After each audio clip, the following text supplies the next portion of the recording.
Hi guys, I'm Chelsea and this is Curtis. We make weekly videos about travel and how to afford it. Today we have got a wicked adventure for you guys. We are lucky enough to be in Banff National Park with a group of photographers and friends and creatives, and they are going to help us give you some great tips on how to take better travel photos on your cell phone. So as you guys probably know, we're not a photography page, but a lot of people that watch our channel probably like to travel, and you probably like to take photos while you're traveling. So we're going to make this super easy by only using your cell phone, and we'll give you some tips on how you can get some wicked travel photos with your phone. Let's go.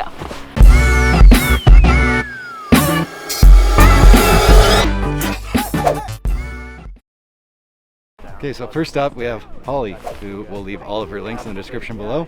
She's going to give us our first tip on travel photography with your phone. Go.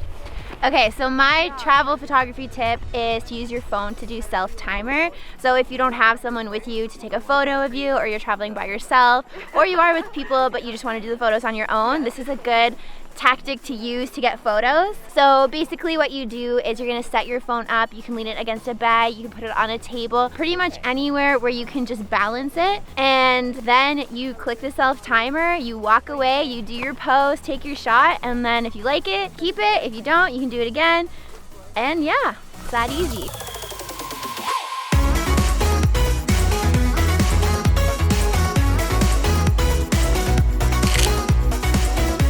For our next tip, we're here with Jenna, who takes outdoorsy adventure photos. We'll put all of her links in the description below. Jenna, what's your tip? So, if you're like me and you don't like having your photo taken, one of my favorite tips is to have your subject not look directly at the camera. So instead of like looking eye to eye, you have them look up or towards the scenery that you're actually shooting. It kind of creates more of a candid look, and it's something that I prefer personally. So now we're just going to film a little before and after of what Jenna was talking about, and hopefully we can put a good before and after so you guys can see the difference. All right, now kind of turn your body facing that way and look up towards the mountain peak there. Perfect. Kind of put your head towards me a little bit. Awesome. Just gonna center you up. Perfect.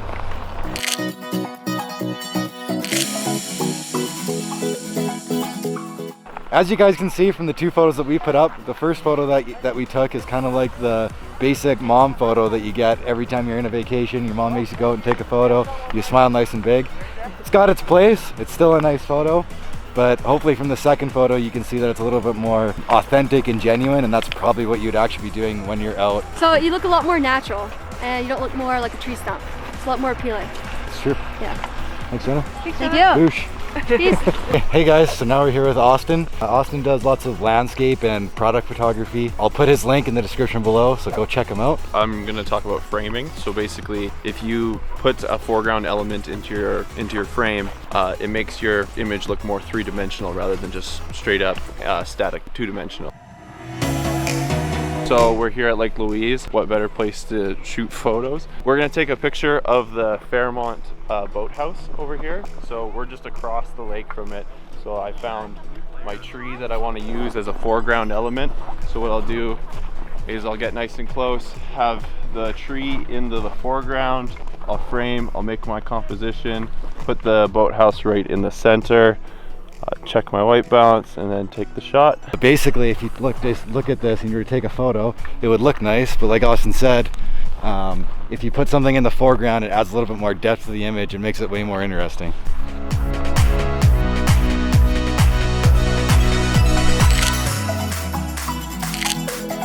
We've got our friend Joe here for our fourth tip.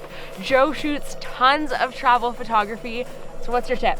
So my tip is that you should shoot from different angles and change your perspective. If you shoot from down low or up high, it's a totally different photo. Important to take off your gloves, or else you can't get the proper touchscreen capabilities that you would when you have gloves on. What kind of That's phone? an added bonus tip there. Bonus tip coming at you. You didn't know that one. What kind of phone are you shooting on? I'm shooting on the Samsung Galaxy S10 Plus. For example, if you shoot a regular scene like this, that looks nice, of course. Just like that. Let's see. Can I see? Oh yeah. So that's just like a normal eye level photo, right? So you're just holding it up here. It looks photo. nice. I mean, this is like, look at this location. I don't know. If you can't take a good photo here, you might want to give up. This one. Oh boy. I mean, just point it and it looks good.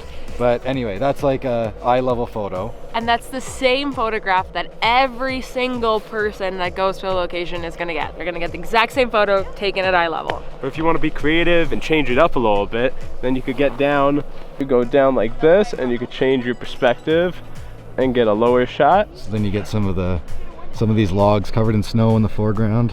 And then another way is if you go up high, you get more reflection. You can really see the top of those trees in the reflection as opposed to the bottom where it kind of gets cut off. Another tip is that if you want to get down to the ground and do another low angle shot, instead of having it regular like that, you can flip your phone so the camera is on the bottom, flip it like that,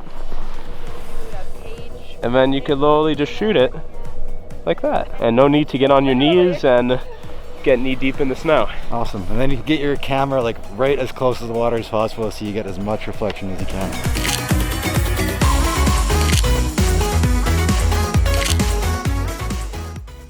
Our last tip is from our friend Lily, who is here in Alberta in the winter time from Miami.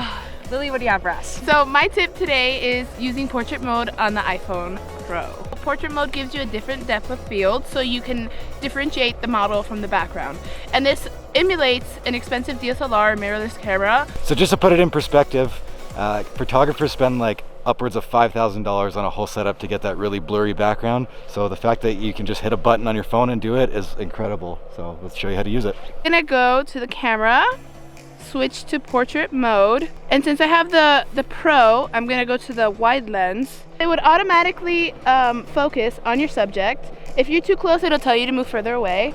So then you can see already that the background image is blurred and our model is in focus.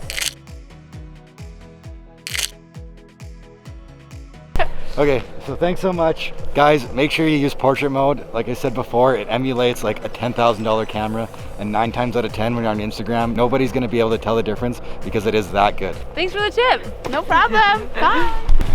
Okay, so thank you guys so much for watching. I hope you guys learned a little bit on how to take better travel photos on your phone. Please be sure to check out all of our friends that were in this video. If you want to see some more photos from this trip, be sure to visit them and follow them on their Instagram. I'm sure they'll be posting a lot of photos throughout the next couple months. Thank you guys so much for watching. We make weekly videos about travel and how to afford it, and we want to see you guys next week. So hit that subscribe button, hit that like button, and we'll see you guys in the next one. Bye!